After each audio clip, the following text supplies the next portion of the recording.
Hello बच्चों, कैसे हैं आप सब लोग। आई होप सभी अच्छे होंगे, मस्त होंगे, स्वस्थ होंगे और बारिश को एंजॉय भी कर रहे होंगे। तो चलिए आज हम लोग पढ़ेंगे class 6 English reader book from class era से lesson 7 my childhood. And this is written by Mahatma Gandhi. इन्होंने महात्मा गांधी ने अपने बचपन के बारे में आपको इसमें बताया है। ओके, इसका हिंदी ट्रांसलेशन भी आपको मिल जाएगा। अगर आपको इसमें नहीं समझ में आ रहा तो आप अपनी बुक ओपन करोगे बच्चों और 1 बाय 1 पढ़ने की कोशिश करोगे। ओके, चलिए स्टार्ट करते हैं। I passed my childhood in Porbandar. Gandhi ji कहते हैं मैंने अपना बचपन पोरबंदर में बिताया। आई रिकलेक्ट, यहाँ रिकलेक्ट का मतलब है याद होना कोई चीज़। Okay, I recollect having been put to school. आगे वो कहते हैं मुझे याद है कि मुझे स्कूल भेजा गया। It was with some difficulty that I got through the multiplication table. फिर गांधी जी कहते हैं मुझे कुछ कठिनाई के साथ ही मल्टीप्लिकेशन टेबल हल करने में सफलता मिली। मतलब बहुत ईजिली उनसे नहीं हुआ, थोड़ी प्रॉब्लम उनको आई। The fact that I recollect nothing more of those days than having learnt in company with other boys. In company with other boys मतलब दूसरे बच्चों की संगति, ठीक है। To call out teachers all kind of names. आगे गांधी जी कहते हैं कि मुझे इन दोनों के बारे में सिर्फ इतना याद है कि मैं दूसरे लड़कों के साथ मिलकर शिक्षकों को हर तरह के नाम से पुकारना सीखता था। ओके, क्या करते थे, टीचर के अलग अलग नामों से पुकारना सीखते थे। Would strongly suggest that my intellect must have been sluggish and my memory raw. वो कहते हैं कि इससे ये स्पष्ट होता है कि मेरी बुद्धि सुस्त रही होगी, यानी कि मुझे ज़्यादा समझ में नहीं आता होगा और मेरी याददाश्त भी कमज़ोर रही होगी। तो ऐसा गांधी जी बोलते हैं। तब मैं दूसरे बच्चों के साथ क्या करता था, टीचर को अलग अलग नामों से बुलाया करता था। ऐसा गांधी जी कहते हैं। I have must been about 7 when my father left Porbandar for Rajkot to become a member of Rajasthanik court. आगे गांधी जी कहते हैं मैं लगभग उस समय मेरी उम्र 7 ईयर्स रही होगी जब मेरे पिताजी पोरबंदर से राजस्थानी कोर्ट के सदस्य बनकर राजकोट चले गए। ठीक है, राजकोट भी गुजरात में ही है, पोरबंदर भी गुजरात में ही है। तो पापा पोरबंदर से कहाँ चले गए, पोरबंदर से चले गए Rajkot. There I was put into a primary school, और फिर वहाँ पे मुझे एक प्राइमरी स्कूल में एडमिशन मेरा करा दिया गया। And I can well recollect those day. Gandhi ji कहते हैं मैं उन दिनों को याद करता हूँ या मुझे वो दिन अभी भी याद है। Include the name of and the other particular of teachers who taught me. Gandhi ji कहते हैं कि मुझे वो दिन भी अच्छी तरह याद है और मुझे वहाँ के टीचर्स के नेम भी मुझे अच्छे से याद है। ठीक है, और पर्टिकुलर जो टीचर जिन्होंने उन्हें पढ़ाया उनके नाम भी उनको याद हैं। As at Porbandar so here there is hardly nothing to note about my study. आगे गांधी जी कहते हैं कि पोरबंदर की तरह यहाँ की पढ़ाई के बारे में जानने लायक कोई खास बात नहीं है। I could only have been a mediocre student. मैं केवल एक मुश्किल से एक मेडियोकर रहा हूँ, मतलब औसत दर्जे का कह सकते हो, या फिर आप कह सकते हो साधारण श्रेणी का। बड़ी मुश्किल से ही रहा हूँ, वो ना तो ज़्यादा पढ़ाई में तेज़ थे ना ज़्यादा कमज़ोर थे। तो क्या थे, मेडियोकर। मेडियोकर मीन्स औसत दर्जे का, मतलब एवरेज थे वो।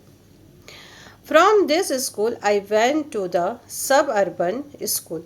और इस स्कूल के बाद फिर मैं सब अर्बन यानी कि गांव से थोड़ा सा आगे, उपनगर बोल सकते हैं जिसको, वहाँ पे मैं पढ़ने चला गया, वहाँ पे इनको भेज दिया गया।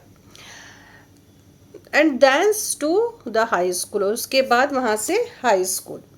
Having already reaching my 12th year, और यहाँ तक पहुँचने में उनको लगभग 12 साल पड़ गए। कितने हो गए, 12 साल हो गए। ठीक है, अब इसको ध्यान से सुनिए वापस, ठीक है।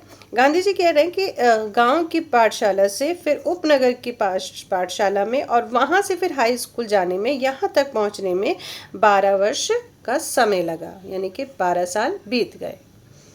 आई don't remember having ever told a lie.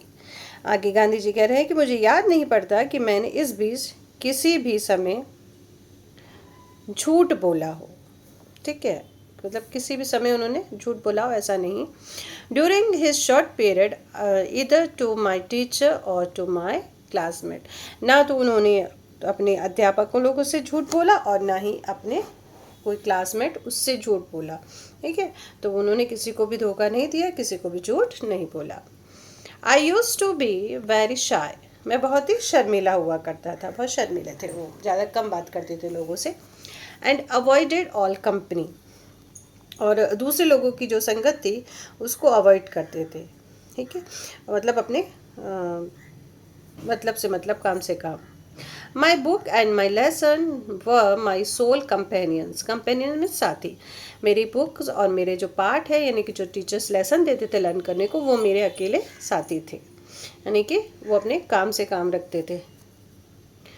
To be at school at the stroke of the hour and to run back home as soon as the school closed was my daily habit. फिर आगे गांधी जी ये कह रहे हैं कि घंटी बजने के समय में पहुंचता और स्कूल बंद होते ही मैं भागता, और ये उनकी डेली हैबिट थी, ठीक है।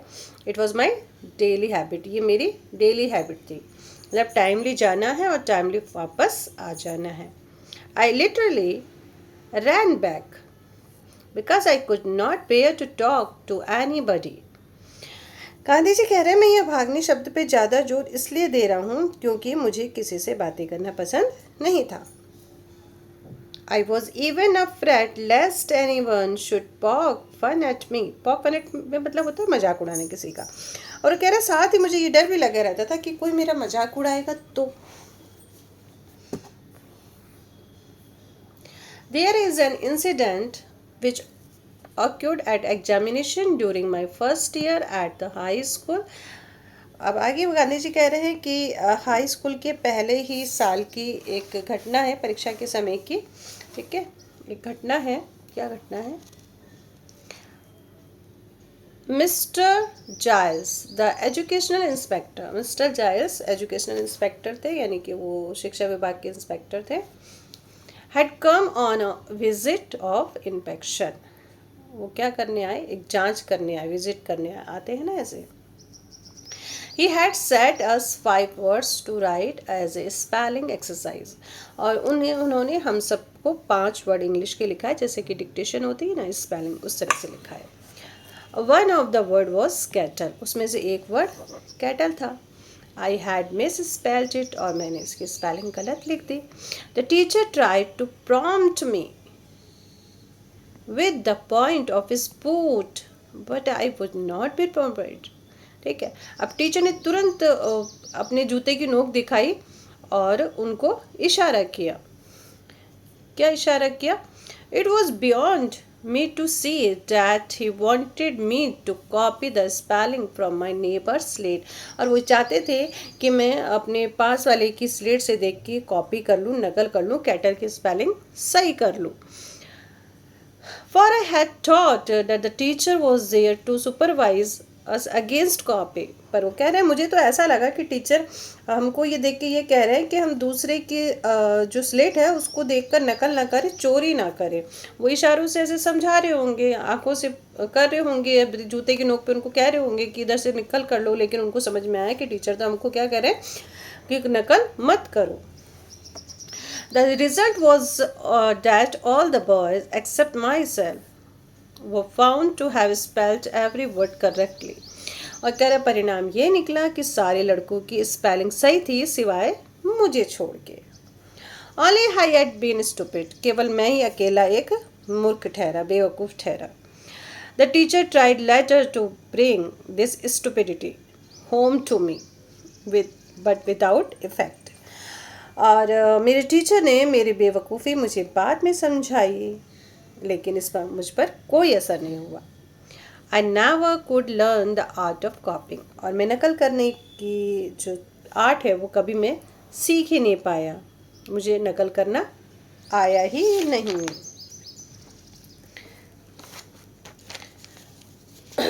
फिर आगे गांधी जी कह रहे हैं, yet the incident did not the least diminish my respect for my teacher. Diminish means है बच्चों घटना, ठीक है, मतलब कोई चीज़ कम होना। Yet the incidents did not in the least diminish my respect for my teacher. Gandhi ji कहते हैं इतने पर भी टीचर के प्रति मेरा जो विनय था, मेरा जो आदर था, वो कभी भी कम नहीं हुआ। आई वॉज बाय नेचर, ये मेरा स्वभाव था, मेरे नेचर में था। Blind to the fault of elders, कि दूसरे जो बड़े लोग हैं उनके फॉल्ट को नज़रअंदाज करो, देखो नहीं उनको, ठीक है। Later I came to know of many other failings of this teacher, और बाद में कह रहे हैं उस टीचर की मैंने बहुत सारी गलतियाँ देखी, बहुत सारे फॉल्ट देखे, but my regard for him remained the same, लेकिन उनके प्रति मेरा आदर जो का त्यों बना रहा, ठीक है। For I had learn to carry out the orders of elders, not to scan their action. Scan means जांचना, परखना, क्योंकि वो कह रहे हैं मुझे ये सिखाया गया था कि बड़ों की आज्ञा का पालन करो, जो बड़े कहते हैं उसको मानो, उनके कामों को आपको नहीं चेक करना कि वो सही कह रहे हैं या गलत कर रहे हैं, लेकिन जो भी कह रहे हैं उनको आपको फॉलो करना है। इसलिए गांधी जी कुछ भी नहीं बोलते थे अपने टीचर्स को। Two other incidents belonging to the same period have always clung to my memory. Gandhi ji कहते हैं इसी समय के दो और जो प्रसंग है वो मुझे हमेशा याद रहेंगे। As a rule I had distaste means होता अरुचि, अरुचि मतलब कोई चीज़ नहीं पढ़ना, ठीक है। For my reading beyond my school, Gandhi ji कहते हैं कि मुझे स्कूल की जो बुक्स थी ना उसके अलावा दूसरी बुक्स पढ़ने में कोई इंटरेस्ट नहीं था। The daily lesson had to be done, जो डेली लेसन होते थे उसको मैं हमेशा पढ़ता था। हैड टू बी डन, जो कि मुझे कंप्लीट करने होते थे। Because I dislike being taken to task by my teacher as much as I dislike deceiving him. अगर मेरे टीचर ने मुझे पाठ याद करने को दिया और मैंने पाठ याद नहीं किया तो मुझे ऐसा लगता था कि मैं टीचर को क्या कर रहा हूँ, धोखा दे रहा हूँ, इसलिए मुझे पाठ को याद करना था। Therefore I would do lesson, और मैं हमेशा फिर लेसन को याद करता था, but often without my mind in them, लेकिन जो भी चीज़ें हैं वो मुझे याद नहीं रहती थी, ओके, गांधी जी को याद नहीं रहती थी। Thus when even the lesson could not be done, okay, इसलिए जो लेसन कभी पूरा ही नहीं हो पाया प्रॉपरली मतलब पूरा नहीं पाया। There was a course no question of any extra reading, तो दूसरी चीज़ पढ़ने की तो इच्छा ही क्या होती, फिर क्या ही मन होता उसका पढ़ने का। बट समहाउ माई आईज फैल on a book purchased bye my father, अगर अचानक मेरी नज़र मेरे पापा की मेरे पिताजी की लाई हुई बुक पर पड़ी। इट वॉज श्रवण पितृभक्ति नाटक, और ये था श्रवण पितृभक्ति नाटक।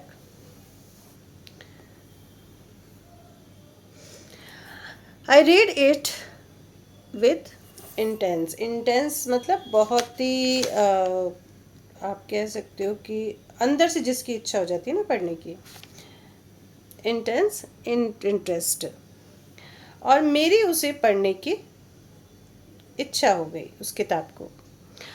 There came to our place about the same time itinerant means होता है बेटा चलने वाला या भ्रमण करने वाला, यानी जो घूम घूम के चीज़ों को दिखाता है, ठीक है, आइटिनरेंट शोमैन। और जब गांधी जी ने उस किताब को पूरा पढ़ लिया, बड़े चाव से उसको पढ़ा, उनकी इच्छा थी खुद को पढ़ने की, इसलिए उन्होंने पढ़ा। फिर कह रहे हैं उसी दिनों हमारे यहाँ पे चित्र दिखाने वाले आते थे, ऐसे बॉक्स रहते थे कांच के, उसमें देखो तो ऐसे पिक्चर्स दिखते थे, पहले ज़माने में ऐसा होता था। अभी तो आपने नहीं देखो, जब पुरानी फिल्में देखोगे या पुराने कुछ देखोगे तो उसमें दिखेंगे आपको। तो उनको ऐसे बोलते थे शीशे वाले, तो शीशे में दिखाते थे ना वो पिक्चर को। तो कह रहे उन्हीं दिनों शीशों में चित्र दिखाने वाले भी घर घर आते थे। One of the picture I was shown was the servant carrying by means of sling fitted for his shoulder. तो वो कह रहे मैंने उसमें वो दृश्य भी देखा जिसमें श्रवण कुमार अपने माता पिता को, ठीक है, अपने माता पिता को, पूरा पढ़ लेते हम लोग। इस ब्लाइंड पेरेंट्स ऑन ए पिलिग्रिम, उसमें देखा उसने अपने अंधे माता पिता को कांवर में बैठाकर यात्रा पर ले जाता है। तो उस वो जो पिक्चर थी उसमें गांधी जी ने इसको देखा। The book and the picture lapsed in indelible. Indelible का मतलब होता है अमिट, अमिट मतलब जो कभी खत्म ना हो, ठीक है, indelible. Impression on my mind. अब कह रहे गांधी जी की पिक्चर और किताब दोनों चीज़ों का मुझ पर गहरा प्रभाव पड़ा, बहुत ही गहरा प्रभाव पड़ा, यानी कि उनके दिमाग में वो जो छाप थी वो जब तक एजड हो गए थे तब तक उनके दिमाग में थी। Here is an example for you to copy, I said to myself. और वो कह रहे हैं कि मैं फिर अपने आप से कहता कि मुझे भी श्रवण कुमार के जैसा ही बनना चाहिए। द एगोनिस्ट एग्नाइज्ड, द एग्नाइज्ड में होता है कष्टदायी। कष्टदायी मतलब अब जब किसी को देख लो तो आपको खुद को भी थोड़ा सा एक पेन जैसा हो अंदर से, ये इमोशनलिटी के लिए कहा गया है ये एग्नाइज्ड। ओके, क्या बोलोगे? एग्नाइज्ड लैमेंट, लैमेंट मतलब पछताना, विलाप करना, लैमेंट मतलब विलाप करना, ठीक है। The agonized lament of the parents over Shravan's death is still fresh in my memory. Gandhi ji कहते हैं कि श्रवण की मृत्यु पर उसके माता पिता का विलाप मुझे आज भी याद है, यानी कि वो भूले नहीं है, उनके दिमाग में याद है। अब the melting tune moved me deeply. Melting tune मतलब जब किसी के मन पे एक ट्यून सी बजती है उसको शोक वाली ट्यून कहते हैं, यानी कि वो ऐसी ट्यून होती है एक इमोशनल वाली जिसमें आंसू, दर्द, ये सारी चीज़ें छुपी रहती हैं। And I played it on concertina. Concertina एक तरीके का बाजा होता है, ठीक है, जो ऐसे फूंक दे के बजाया जाता है। तो कह रहे हैं जब उस तरह की जब ट्यून बजी, उस तरह का एक जब विलाप हो रहा था, जब वो रो रहे थे श्रवण कुमार के माता पिता, तो वो आई थिंक जो नाटक वाले होते हैं ना, तो वो कुछ ऐसा कुछ बजा देते होंगे। तो वो कह रहे मुझे अभी भी याद है, और फिर मैंने उसको बाजे पे बजाना सीख लिया, उस ट्यून को बजाना सीख लिया, which my father had purchased for me, और फिर जिसको मेरे पिता ने मुझे परचेज करके दिया, यानी कि बाजा कौन खरीद के लाया? उनके पापा खरीद के लाए। There was a similar incident connected with the other play. और कह रहे इसी तरह का एक इंसिडेंस दूसरे प्ले से संबंधित है। Just about this time I had secured my father's permission to see a play performed by a certain dramatic company। यानी कि एक ड्रामेटिक कंपनी आई और वो एक प्ले लेके आई, तो इन्होंने अपने फादर से प्ले करने की परमिशन मांगी कि मुझे प्ले देखने दिया जाए। This play Harishchandra capture my heart, और ये प्ले था हरिश्चंद्र, और इसने मेरे दिल को कैप्चर कर लिया, यानी कि वो नाटक इनको बहुत अच्छा लगा। I could never be tried of seeing it, और मैं इसको देख के कभी भी नहीं थकता था, मतलब मुझे नाटक बहुत अच्छा लगता था। But how often should I be permitted to go, लेकिन इस तरह से मुझे बार बार जाने की परमिशन कौन देता? बार बार तो नहीं जा सकते आप, एक बार एक ही चीज़ देख सकते हो। It haunted me and I must have act Harishchandra of my self many times without number. आगे गांधी जी कहते हैं कि पर मैंने अपने मन में उस नाटक को सैकड़ों बार खेला होगा, सैकड़ों बार मतलब बिना कोई नंबर के। Why should not all be truthful like Harishchandra, सभी लोग हरिश्चंद्र की जैसे ट्रूथफुल क्यों नहीं होते, सच्चे क्यों नहीं होते, was the question I asked my self day and night. मैं दिन रात अपने आप से यही क्वेश्चन करता कि सभी लोग राजा हरिश्चंद्र के जैसे ट्रूथफुल यानी कि सत्यवादी क्यों नहीं होते। To follow truth and to go through all the order Harishchand went through was the one ideal it inspired in me. Inspired मतलब उसको प्रभावित करना या उसके लिए प्रेरणा बन जाना, ठीक है। और फिर कहते हैं कि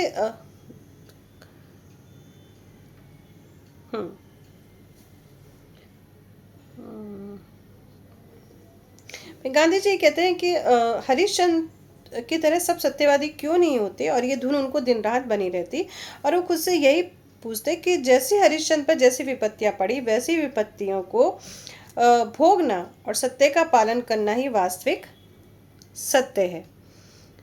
और ये चीज़ें उनके माइंड पे एक उनको प्रभावित करती थी, प्रेरणा के रूप में उनको मिलती थी। I literally believed in the story of Harishchandra, the thought of it all of जन मेड मी वीप। लेकिन जब भी मैं उस नाटक को देखता या करता या मैं हरिश्चंद्र के दुखों को देखता तो उसको याद करके मैं खूब खूब रोता था, खूब रोया हूँ।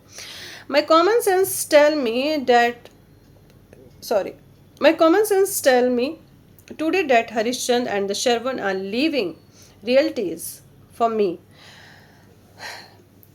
वो कहते हैं कि आज मैं देखता हूँ तो मेरी बुद्धि ये समझती है कि हरिश्चंद्र और श्रवण कुमार आज भी जीवित हैं, ये दोनों आज भी जीवित हैं। And I am sure that I should be moved as before I were to read those play again today. और ये कह रहे हैं कि मैं मानता हूँ कि आज भी उन नाटकों को पढ़ूँ तो मेरी आंखों से आंसू आ ही जाएंगे, ठीक है। यानी कि फिर से वो चीज़ों को याद करके रो देंगे। एक तो वो जब राजा को बहुत ही प्रॉब्लम हुई, सत्यवादी था राजा हरिश्चंद्र, उसे बहुत सारी आगे प्रॉब्लम्स हुई, और जो श्रवण कुमार थे उनके उसके मृत्यु के बाद उनके मम्मी पापा का जो विलाप था, जो रोना था, ये सारी चीज़ें गांधी जी के माइंड पे असर की। और जब भी इसके बारे में सोचते हैं या फिर वो आगे फिर से पढ़ते हैं तो कहते हैं कि शुड बी मूव्ड, यानी कि कहीं मेरी आँख से आंसू ना आ जाए, आंसू बह ना निकले। तो इतना ज़्यादा उनके माइंड पे उसने इफ़ेक्ट किया। It was not regarded as a dunce at the high school. Dunce means मूर्ख, मूर्ख या फिर आप कह सकते हो कि मूढ़मती, ठीक है। गांधी जी कहते हैं हाई स्कूल में मेरी गिनती मंद बुद्धि विद्यार्थियों में नहीं थी, अच्छे बच्चे थे Gandhi ji. I always enjoy the affection of my teacher, मैंने हमेशा ही अपने टीचर्स का प्रेम पाया है, सारे टीचर मुझसे प्यार करते थे। Certificate of progress and character used to be sent to the parents every year. हर साल मम्मी पापा को स्कूल की तरफ से बच्चों की पढ़ाई और उसके जो बिहेवियर है उसके लिए एक सर्टिफिकेट एवरी ईयर पेरेंट्स को भेजा जाता था। I never had a bad certificate, और मेरा जो सर्टिफिकेट था, मेरा जो प्रमाण था वो कभी भी ख़राब नहीं हुआ, यानी कि मैं हमेशा अच्छा ही करता था। In fact I even won prize, यहाँ तक कि मैंने तो प्राइज़ भी जीते। After I passed out of the second standard, ठीक है, जब मैंने दूसरी कक्षा के बाद मुझे बहुत इनाम भी मिले। In the 5th and 6th I obedient scholarship of ₹4 and 10 respectively. कह रहे हैं कि मुझे क्लास 5th और क्लास 6 के बाद हर महीने 4 और 10 रुपयों की स्कॉलरशिप मिलती थी, यानी कि छात्रवृत्ति मिलती थी। An achievement for which I have to thank good luck more than my merit.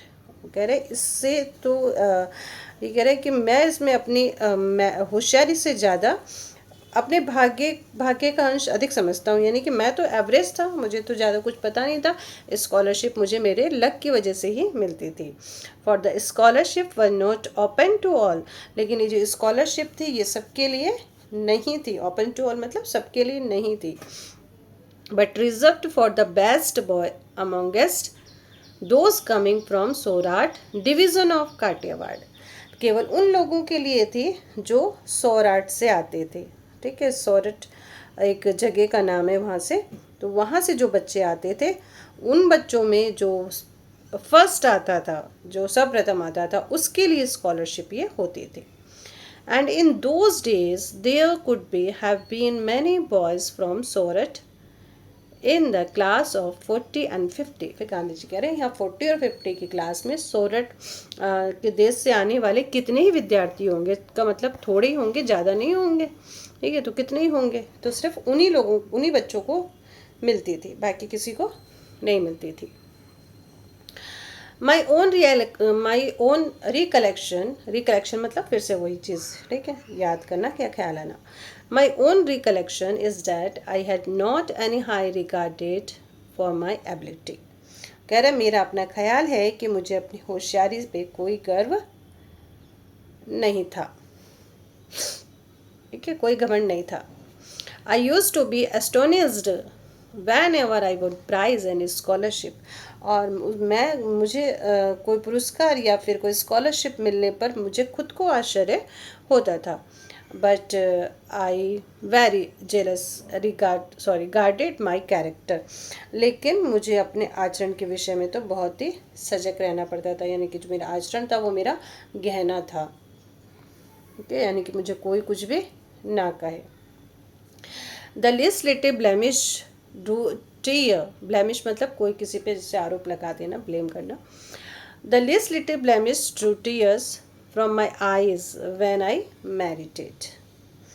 Gandhi ji कहते हैं कि अभी अगर आचरण में दोष निकल आए, ठीक है, अगर मेरे आचरण में किसी ने मुझे कुछ कह दिया तो मुझे तो रोना ही आ जाता था, मेरी आंखों से आंसू ही आ जाते थे। और same to the teacher to married, और मैं ऐसा कोई भी काम नहीं करता था कि जिससे कि टीचर को ये कहना पड़े कि मैं ठीक बालक नहीं हूँ। ए रिब्यूक मतलब फटकार लगाना।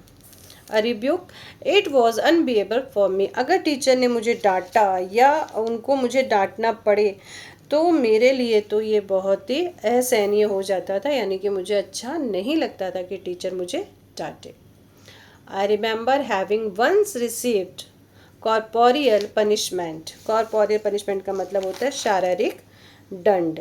ठीक है, कौन सा दंड? शारीरिक दंड, जिसमें शरीर को कुछ ऐसा करके और मारना या पीटना या फिर कुछ वगैरह। मुझे याद है कि मुझे एक बार कॉर्पोरियल पनिशमेंट मिला था, यानी कि मुझे मार खानी पड़ी थी। I did not so much mind the punishment as a fact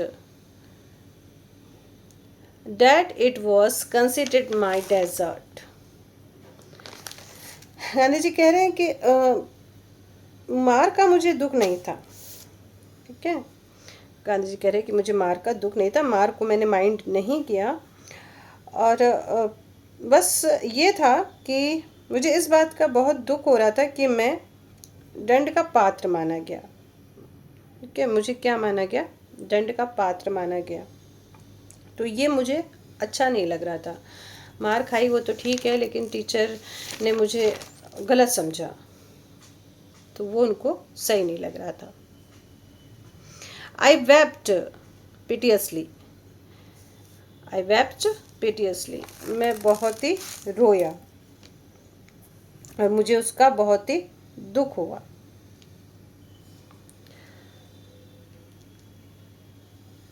That was then I was in the first or second standard। और ये कहानी पहली या दूसरी कक्षा की, जो घटना है ये पहली या दूसरी कक्षा की है। There was another such incidents during the time when I was in the 7th standard। और दूसरा जो प्रसंग है, दूसरी जो कहानी है मेरी, ये 7वीं क्लास की है, 7th स्टैंडर्ड की है। Dorab Edal ji Gimi was the headmaster then. तब हमारे जो हेडमास्टर थे वो दोराब जी गिमी जी थे। He was popular among boys, ये सारे विद्यार्थियों में फेमस थे, पॉपुलर थे।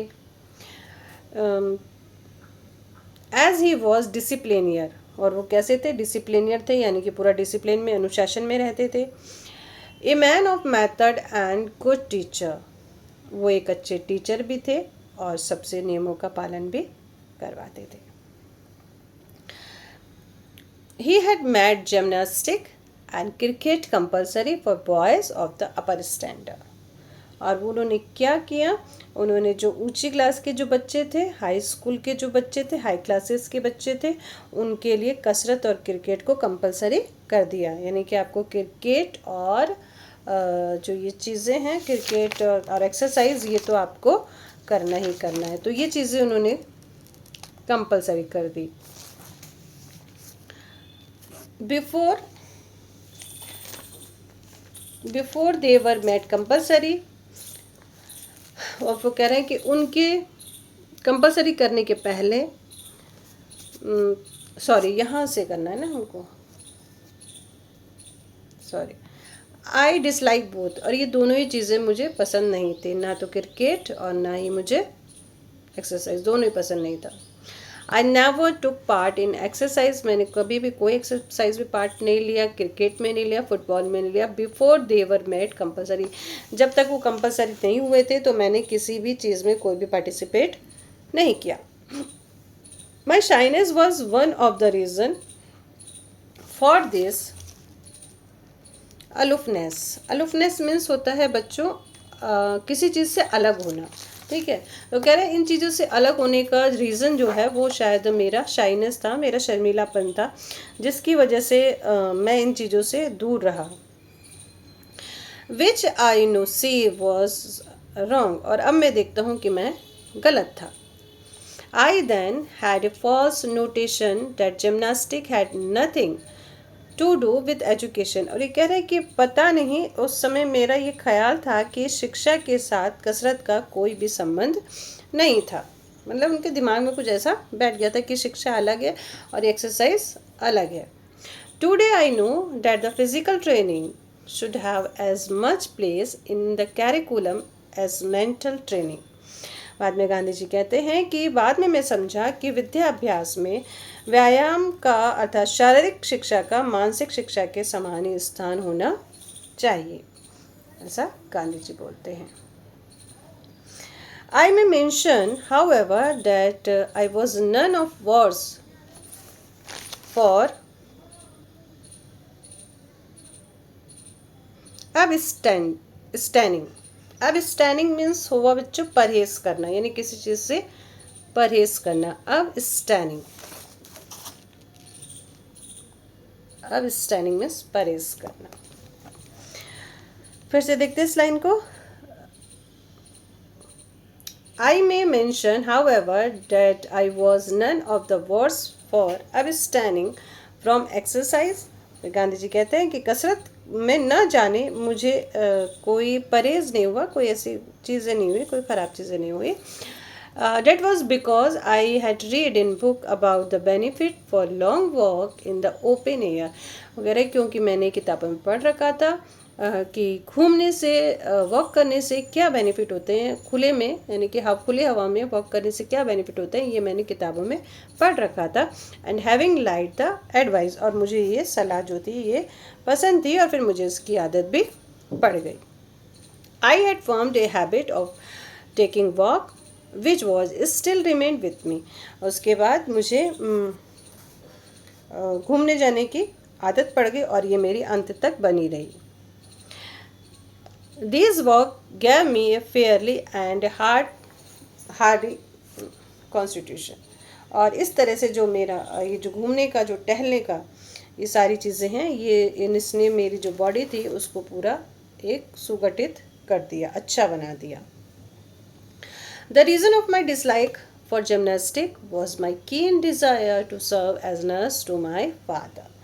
और दूसरा वो कह रहे हैं कि मुझे इसलिए इंटरेस्ट नहीं था इसमें क्योंकि मैं पिताजी की सेवा करना चाहता था, पिताजी की सेवा करने की मेरे अंदर बहुत ज़्यादा इच्छा होती थी, इसलिए मैं जिमनास्टिक करना नहीं जाना मतलब एक्सरसाइज करना नहीं पसंद था उनको।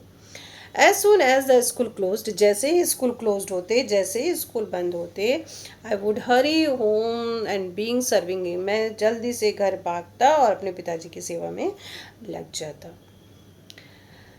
Compulsory exercise came directly in the way of the service. और जब ये स्टार्ट हुआ तो ये इन्होंने मेरी जो सर्विस थी उसमें बाधा डाली, मतलब मैं अच्छे से फिर पिताजी की सेवा नहीं कर पा रहा था। I requested Mr Gimi to exempt me, exempt मतलब मुक्त कर दे, मुझे छूट दे दें, from gymnastic so that I might be free to serve my father. मैंने मिस्टर गिमी से रिक्वेस्ट की कि प्लीज़ आप मुझे इससे छुट्टी दे दीजिए ताकि मैं अपने पिताजी की सेवा कर सकूं। But he would not listen to me, लेकिन उन्होंने मेरी एक नहीं सुनी। Now it so happen that one Saturday, अब एक दिन ये हुआ कि एक शनिवार को when we had school in the morning, कि हमारा स्कूल सुबह का था, सुबह जाना था। I had to go from school to home for gymnastic at 4 o'clock in afternoon, और सुबह तो स्कूल जाना था और 4 बजे हमको जिमनास्टिक के लिए जाना था स्कूल, शाम के 4 बजे। आई हैड नो वॉच, मेरे पास घड़ी नहीं थी, एंड द क्लाउड डिसिव्ड मी, और बादलों ने मुझे धोखा दे दिया। ठीक है, जो जब बादल हो जाते हैं ना आसमान में काले काले तो समय का पता नहीं चलता है। Before I reach the school the boys had all left, और जब मैं स्कूल पहुंचा तो सारे के सारे जो बच्चे हैं वो अपने घर जा चुके थे। The next day Mr Gimi examines the roll miss हाजरी, ठीक है, फाउंड मी मार्क्ड एब्सेंट। जब नेक्स्ट डे मिस्टर गिमी ने देखा कि हाजरी में मैं तो एब्सेंट हूँ, ठीक है, बीइंग आज द रीज़न फॉर एब्सेंस, और फिर उन्होंने मुझे रीज़न पूछा कि आप क्यों एब्सेंट थे। I told him what had happen, और मैंने उन्हें वही बताया जो हुआ था। He refuse to believe me, और उन्होंने मेरे पे विश्वास करने से मना कर दिया, बोले नहीं तुम तो झूठ बोल रहे हो। द ऑर्डर मी टू पे अ फाइन ऑफ 1 or 2 आनाज, और फिर उन्होंने मेरे ऊपर जुर्माना लगा दिया, ठीक है, 1 या 2 आने का मुझ पे जुर्माना लगा दिया। फिर वो कह रहा है I can not now recall how much, और मुझे ये याद नहीं कि जुर्माना कितना था। I was convicted of lying, ठीक है, फिर कह रहे हैं Gandhi ji I was convicted, convicted मतलब अपराधी, ठीक है, और ऑफ लाइंग, वो कह रहे हैं मैं तो झूठा ठहरा, मेरी बात तो सच मानी ही नहीं गई। द डीपली पेन मी, और मुझे इसका बहुत दुख हुआ। How was I to prove my innocent, अब मैं अपना ये इनोसेंट कैसे मैं प्रूव करूँ। देयर वॉज नो वे, मेरे पास तो कोई रास्ता ही नहीं था। I cried in deep anguish, और मैं बहुत ही रोया, बहुत ज़्यादा मैं रोया, अंदर ही अंदर होते रहे कि अब मैं किसको बोलूँ, क्या बोलूँ, कुछ पता ही नहीं चल रहा है, ठीक है। तो ये बहुत ज़्यादा उनको दुख हुआ अंदर, एंग्विश मतलब दुख होना, अंदर डीपली दुख हुआ, अंदर ही अंदर वो रोए, बोले मैं तो मन महसूस के रह गया, मैं किसी से कुछ बोल ही नहीं पाया। I saw that a man of truth must also be a man of care, वो कह रहे हैं वो इंसान जो सच बोलता है उसे सावधानी भी रखनी चाहिए, केयर भी करनी चाहिए उसको, कि उससे कोई गलती ना हो जाए, ऐसा उसे ध्यान रखना चाहिए, क्योंकि मैंने सच बोला और मुझसे क्या गलती हुई, मैंने तो सच सच बता दिया, लेकिन मुझे ध्यान रखना चाहिए था कि मुझे सही समय पे वहाँ पे पहुँचना चाहिए था। This was the first and the last instant of my carelessness in school, और ये कह रहे हैं ये मेरी पहली और आखिरी गलती थी, लापरवाही थी स्कूल में। I have a faint recollection that I finally succeeded to getting the fine remitted मतलब होता है मुक्त हो जाना वगैरह। मुझे याद है कि मैंने जो कर्ज था मेरा उससे मैंने मुक्ति पा ली थी, ठीक है, उसमें मुझे छूट मिल गई थी, रिमिटेड मतलब छूट मिल गई थी। The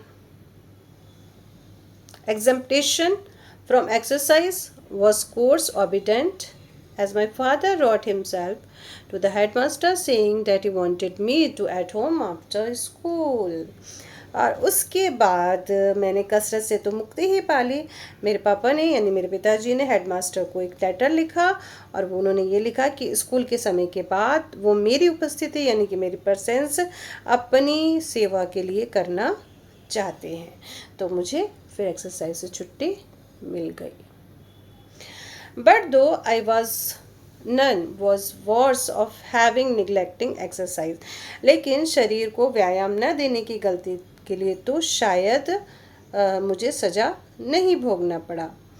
I am still paying the penalty of neglect, लेकिन एक चीज़ के लिए तो मुझे हमेशा सज़ा ही भुगतनी पड़ रही है। क्या सज़ा? I don't know whence I got the notion that good handwriting was not a necessary part of education. वो कह रहे पता नहीं है मुझे ये कैसे मेरी ये सोच आ गई, ठीक है, पता नहीं ये मेरी कैसे सोच आ गई कि एजुकेशन में यानी कि पढ़ाई लिखाई में अच्छी राइटिंग की कोई ज़रूरत नहीं है। तो मेरी राइटिंग जो है वो अच्छी नहीं थी। गांधी जी कहते हैं मेरी राइटिंग अच्छी नहीं थी, मुझे ऐसा लगता था कि कहीं पे कोई भी ज़रूरत नहीं है राइटिंग की। तो गांधी जी आगे बात जब वो थोड़े से बड़े हुए और आप जैसे बच्चों से मिलते थे तो वो हमेशा यही कहते थे कि बेटा राइटिंग को क्या करना है, आपको इम्प्रूव करना है, ठीक है। तो राइटिंग क्या करना है, आपको इम्प्रूव करना है।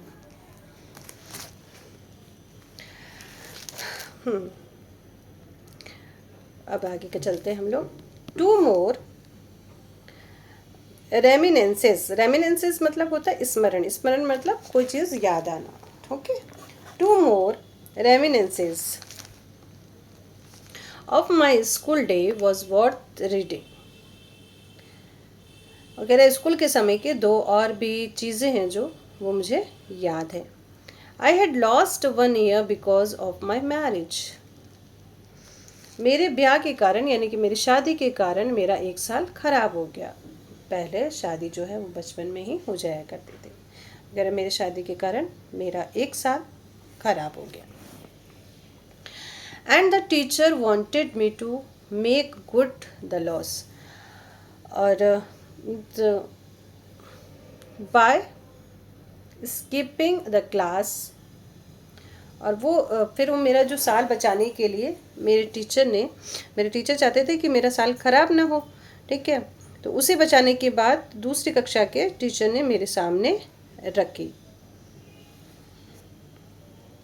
तो वो नहीं चाहते थे ना टीचर, अब आधा साल खराब हो गया, आधा नहीं चाहते थे टीचर, तो वो चाहते थे कि बच्चा क्या कर ले, स्किपिंग द क्लास को स्किप कर ले। A plea is usually allowed to industrious boy. Industrious मतलब परिश्रमी बच्चे जो मेहनत करते थे, और ये चीज़ें केवल मेहनती बच्चों के लिए अलाउ थी। I therefore had only 6 months in the 3rd standard and was promoted to the 4th after the examination which are allowed by the summer vacation। इसलिए क्या हुआ, वो जो 6th क्लास में, सॉरी कौन सी क्लास में थे वो, 3rd क्लास में, ठीक है। तो इसलिए क्या किया फिर उनको, जब इसी कारण तीसरी कक्षा में मैं 6 महीने तक रहा और गर्मियों की छुट्टी आते ही मुझे 4थी कक्षा में बैठाया गया। यानी कि वो पढ़ाई में अच्छे थे, ये सोच के टीचर ने ये देखा कि उसकी पढ़ाई बर्बाद नहीं हुए, तो उन्होंने 6 महीने उसको क्लास 3 में बैठा दिया। फिर उसके बाद गर्मी की छुट्टी आई तो उनको क्लास 4th में कर दिया गया। और लेकिन ये उन्हीं बच्चों के लिए था जो बच्चे मेहनत करते थे, और किसी के लिए नहीं था। English became the medium of instructions in the most subject from the 4th standard. और अंग्रेजी का माध्यम उस समय मोस्टली सब्जेक्ट में, मोस्ट सब्जेक्ट्स थे, मतलब जो अधिकतर सब्जेक्ट थे उसमें अंग्रेजी का उपयोग होने लगा। पढ़ाई जो थी अब अंग्रेजी माध्यम से होने लगी। I found myself complete at sea. और मैं अपने आप को एक समुद्र में पाता। समुद्र में पाता मतलब उनको तैरना नहीं आता, उनको, इसका मतलब उनको कोई चीज़ समझ में नहीं आती। जो पढ़ाई हो रही थी इंग्लिश से हो रही थी, जब इंग्लिश से हो रही थी तो उनको तो इंग्लिश समझ में आती ही नहीं थी। Geometry was a new subject. और जियोमेट्री उनके लिए नया सब्जेक्ट था। In which I was not particular strong, जिसमें भी मैं स्ट्रॉन्ग नहीं था, बहुत पिछड़ा हुआ था। And the English medium made me still more difficult for me, और ये अंग्रेजी माध्यम होने से मेरे लिए तो और भी मुश्किल रहा, मुझे समझ में ही नहीं आया। The teacher taught the subject very well, teacher subject बहुत अच्छा पढ़ाते थे, but I could not follow him, लेकिन मैं समझ नहीं पाता था, मुझे समझ में नहीं आता था, मैं उनको फॉलो नहीं कर पा रहा था। Often I would lose heart and think of going back to the third standard, अक्सर मैं निराश हो जाता, और निराश हो जाता तो मैं सोचता कि मैं वापस चला जाऊँ तीसरी क्लास में। Feeling that the packing of 2 years, और ये करके कि भाई एक साल में 2 क्लास पढ़ना ठीक नहीं, ये सोच के मैं सोचता था कि मैं पीछे चले जाऊँ। Studies into a single year was too ambition, कि एक साल में 2 कक्षाएं करने का विचार मैं मन से निकाल के वापस ये सोचा था कि मैं तीसरी कक्षा में चला जाऊँ। But this would discredit not only for me but also the teacher, पर ये कह रहे कि ये सब ऐसा करना, पूरा पढ़ते हैं उसके बाद करते हैं। Because counting of my industry and recommended my promotion. अब वो आगे ये कहते हैं कि अगर मैं ये सोचता कि मैं पीछे चलाऊँ, तो फिर मुझे उन शिक्षकों ने जिन्होंने मेरी लगन पर भरोसा करके मुझे आगे बढ़ाने की सिफारिश की थी, उनकी मुझे लाज आती, यानी कि उनके लिए मुझे अच्छा नहीं लगता, और तो ये सारी चीज़ें मुझे सही नहीं लगती थी। ठीक है, प्रमोशन मतलब आगे बढ़ा देना। ठीक है, तो ये सारी चीज़ें गांधी जी को अच्छी नहीं लगती थी। पहले तो बेचारे डर ही गए कि क्या किया जाए, लेकिन अब टीचर कह रहे नहीं बच्चा अच्छा है, आगे बढ़ जाएगा, लेकिन उनको नहीं समझ में आ रहा, तो बहुत सारी चीज़ें थी, तो उन्होंने सोचा कि मैं क्या करूं। So the fear of the double discredited kept me at my post, और फिर इस तरह का जो डर है ना, ये मैंने अपने मन से निकाल दिया। ठीक है, इस तरह का मैंने मन से निकाल दिया कि नहीं, मुझे ऐसा नहीं करना है, क्योंकि सबने मेरे पे भरोसा किया है। Whenever our with much effort I raise 13 proposition of Euclid, the utter simplicity of the subject was suddenly revealed to me। फिर वो आगे कहते हैं, अब फिर उनका सब्जेक्ट जो था ना जियोमेट्री, उनको जो नहीं समझ में आ रहा था, तो वो कह रहे जब कोशिश करते करते मैं यूक्लिड के 13वें प्रमेय पर पहुंचा, कुछ होता होगा ज्योमेट्री का, मुझे भी इतना नहीं आता है। ठीक है, और अगर आता हो तो ये प्रमेय वाली बात मुझे नहीं समझ में आ रही है।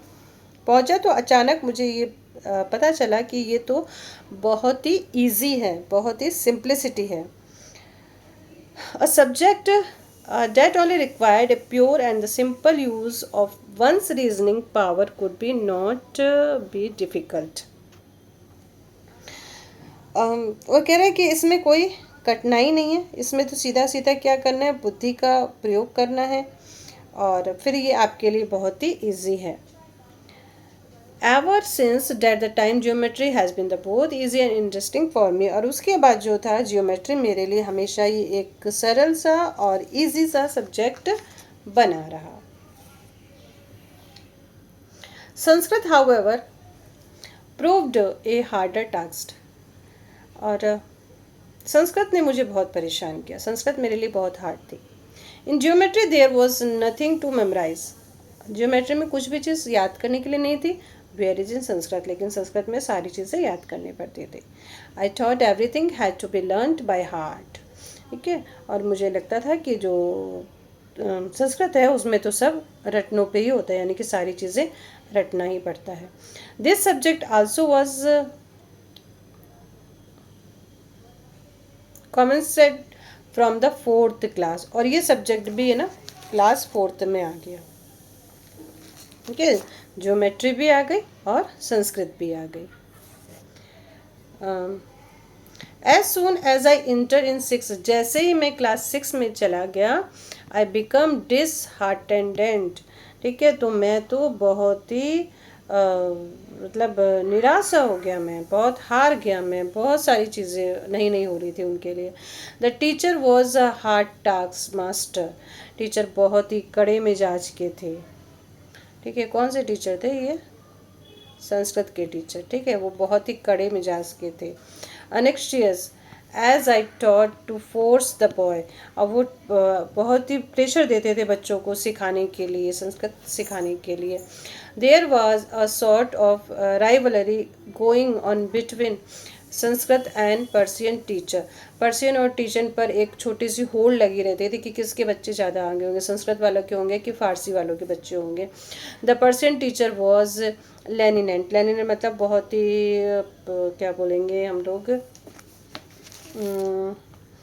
उदार दिल वाले, ठीक है, ज़्यादा बच्चों पे ज़्यादा प्रेशर नहीं डालते थे। तो पर्शियन टीचर बहुत ही दिल वाले थे, उधार वाले थे। The boy used to talk among themselves that Persian was very easy. अगर बस जो बच्चे अगर आपस में बात कर लेते थे पर्शियन लैंग्वेज में, तो पर्शियन भाषा बहुत ही ईजी थी। And the Persian teacher very good, और पर्शियन टीचर बहुत अच्छे थे, भले आदमी थे। And considerate to the student, और स्टूडेंट को समझते थे, कंसिडरेट कर लेते और संतोष कर लेते थे कि हाँ बच्चों ने इतना पढ़ लिया है। द ईजीनेस टेम्प्ट मी, और ईजीनेस यानी कि जो ईजीनेस ने मुझे क्या ललचाया कि भाई ये तो आसान सब्जेक्ट है, संस्कृत से ज़्यादा आसान है, तो मुझे ललचा दिया उसने कि ठीक है आसान है तो फिर मैं संस्कृत क्यों लूँ, मैं फारसी लूँगा। But one day I sat in Persian class, और एक दिन मैं पर्सियन क्लास में जाके बैठ गया। The Sanskrit teacher was grieved, Sanskrit teacher को बहुत दुख हुआ।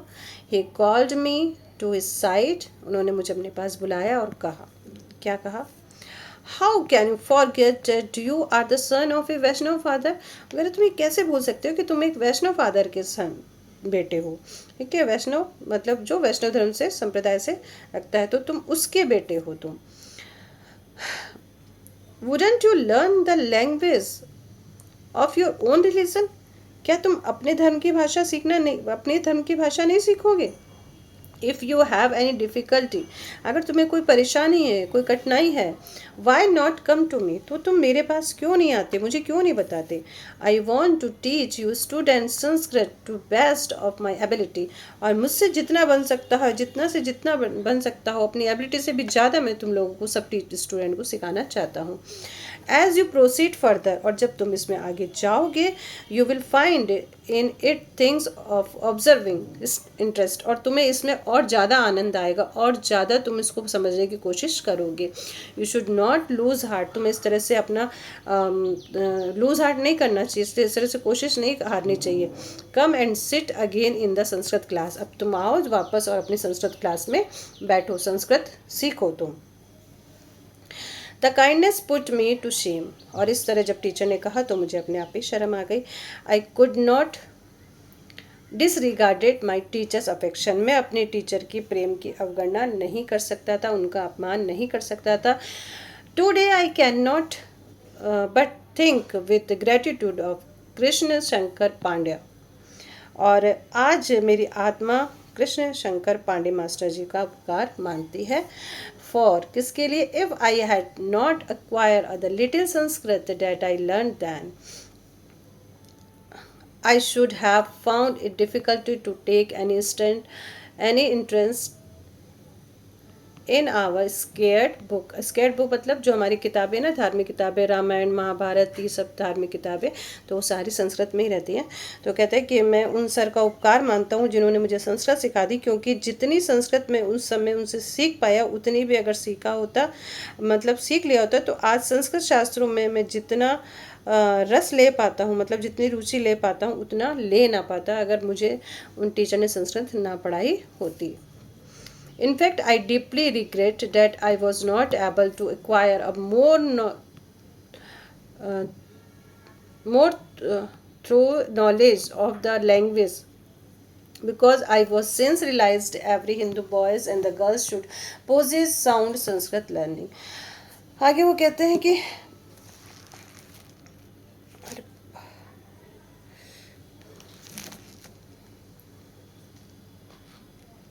इसको कहेंगे थारो, क्या कहेंगे, थारो, थ्रू नहीं कहेंगे, थारो कहेंगे, थारो मतलब अच्छी तरह से, ठीक है।